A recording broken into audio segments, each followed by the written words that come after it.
Welcome to the shop. I'm Jared and this is Wrench Every Day, and next to me is a project some of you asked about and are asking when are we going to finish it. And quite frankly, we've been using Johnny. This is our 1971 International Harvester 1010D Johnnie Rev edition that we've renamed Johnnie Rev. Now when it comes to project cars, a project is never truly done. You get them running and driving and then you find small ways to perfect them. And there's some few not very small things that I needed to do to Johnny to perfect him, and one of them almost got me into trouble. I never hooked up any gauges. We didn't have speedometers, any of the other things, fuel, but really the speedometer is the important one. I had to constantly rely on my cell phone to look at Waze or other GPS things to figure out how fast I was going, and late one night, I didn't use my phone. I was just kind of hauling down the interstate, and thankfully the officer just flashed his lights to remind me that I probably should slow down, at which point I looked over and yeah, I was going a little too quick. So phones are very useful. Phones are great for checking your speed, watching our videos on the phone, and they're also great to use to download today's sponsor, Raid Shadow Legends. You're already spending most of the day on your cell phone anyway, so why not do something epic with that time? Like smashing an ice golem, ascending the Doom Tower, killing a demon lord? With Raid Shadow Legends, you have hundreds of artifacts, 500 champions, there's millions of ways to play the game. You can configure your own strategy and teams and raid the way you want to play. Now here's my top 5 favorite places to play Raid. On the toilet. In bed. At family dinner. At 34,000 feet going 530 miles an hour. And mowing the lawn.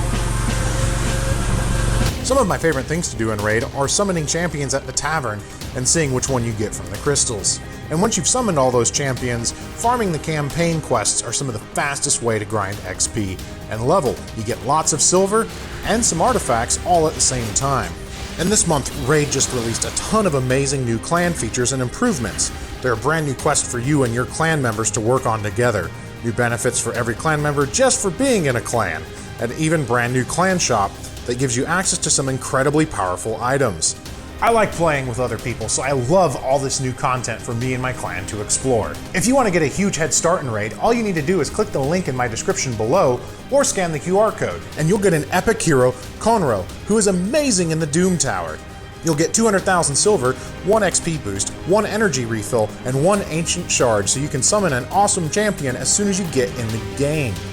You'll find all of these treasures waiting for you here. And it's just that easy. Click the link in the video description below, scan that QR code, and once you're in game, you can find me under the name WED Jared. If you're fast, we may play a couple rounds together. We'll see you in the game.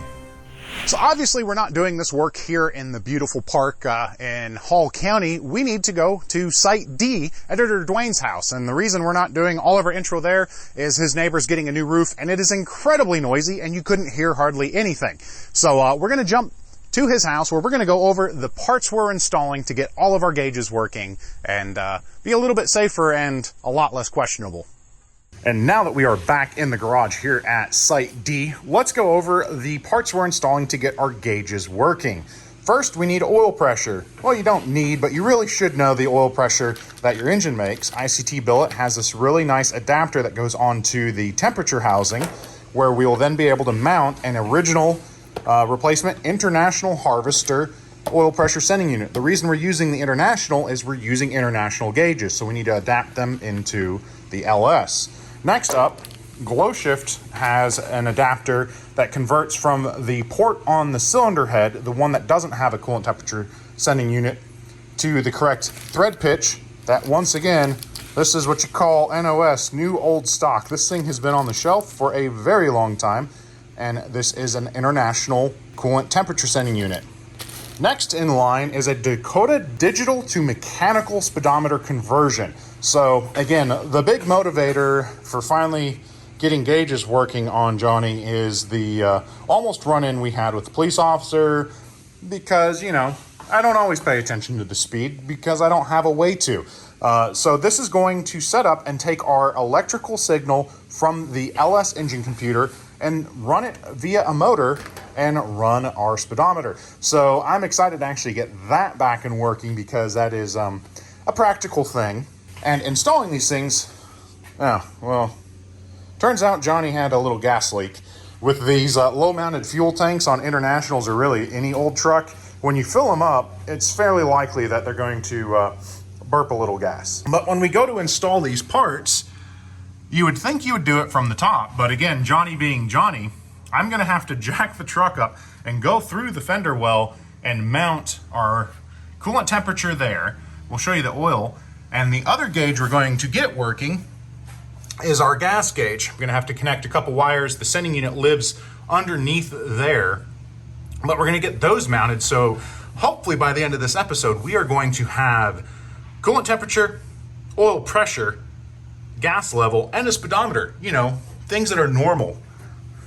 And then, like I said, for our oil pressure, just come on down here, and there's our oil filter, and right above it, you see that little 2-bolt bracket. That is exactly where we are going to mount our pressure sending unit. So we need to jack Johnny up, get him on some jack stands. We will get all of our sensors mounted and then start the electrical wiring game.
Now, one thing I was hoping to show you guys was a really cool trick where if you keep your radiator cap on and everything is sealed and the engine is cool, if you remove a temperature sensor very, very quickly and then reinstall the other one, it stays under vacuum and you don't make a big mess.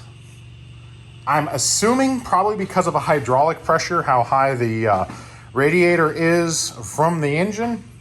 The moment I took that out, I kind of took a bit of a coolant bath all over my arm, face, and shirt, but that's what I get for trying to show you guys a cool trick, I guess, a bath. But normally, again, if you have a cold engine, radiator cap sealed, you can pop a sensor, put a sensor in really, really quickly. Never do it on a hot engine or anything else like that, but trying to minimize making a mess, that's a cool trick that it didn't work so well for me.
Well, our GoPro died because we were fighting old truck wiring problems. We knew we had all of the wires connected where they needed to go, but nothing was working other than I could put the speedometer in test mode and it was reading.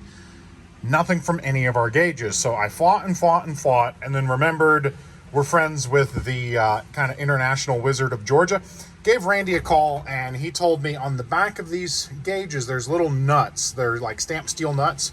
He said try giving them a turn and see if it'll start working. And as you can tell by our fuel gauge being full, because the tank is full, that did the trick. There's a lot of corrosion underneath. We cleaned that, tightened them up, and we have functioning gauges. Wanted to make sure we went in a little bit more detail why we needed this digital conversion box and how it works. So in 1971, the way the speedometer was driven is via a cable, and that would come directly from the transmission. There was a gear inside that would turn and run that cable. Well, our new transmission has no cables. It is all digital, and the speedometer's digital drive. There is no way for our modern transmission to turn this unit. So this is where companies like Dakota Digital, and there's several other out there, they take the digital signal from the engine computer, and inside it has an electric motor, and it comes out to an actual speedometer cable that could go onto a transmission. So it becomes its own gear drive that allows you to keep your mechanical speedometer and everything looking as stock as possible for you. So we are going to go for a drive, get our speedometer calibrated, and kind of go over what's next for Johnny. I'm kind of excited to not just rely on seat of the pants and hopes and dreams for our running conditions.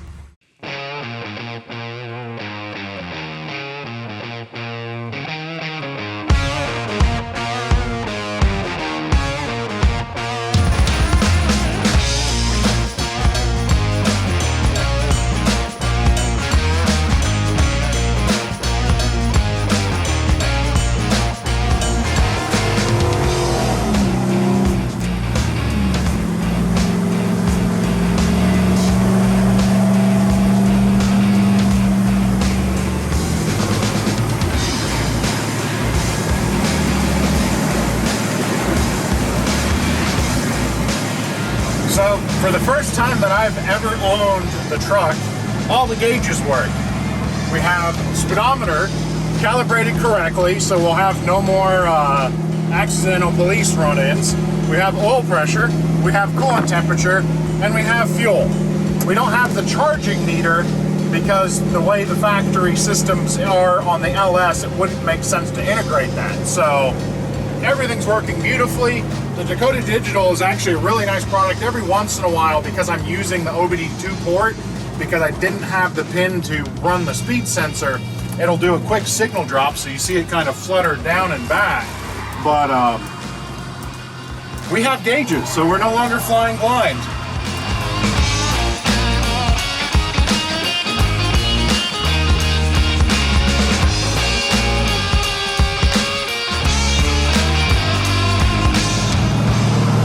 So now we're able to drive Johnny with information, which is always a good thing to have, to rely on more than just intuition when it comes to how your engine's running. So as you can see, we're on some beautiful country roads, and the weather's nice, and we kind of just want to drive. So I'm going to wrap the episode up. As always, I appreciate you guys hanging out with us as we're wrenching on all these cool different projects that are made possible because of your viewership, and you don't go unappreciated. So I'm Jared, reminding you guys to always make questionable choices, except for when it comes to gauges. You really probably should put gauges on your engine. Nothing's going to blow something up faster than overheating it or no oil pressure. Yeah, don't be questionable when it comes to gauges. We'll see ya.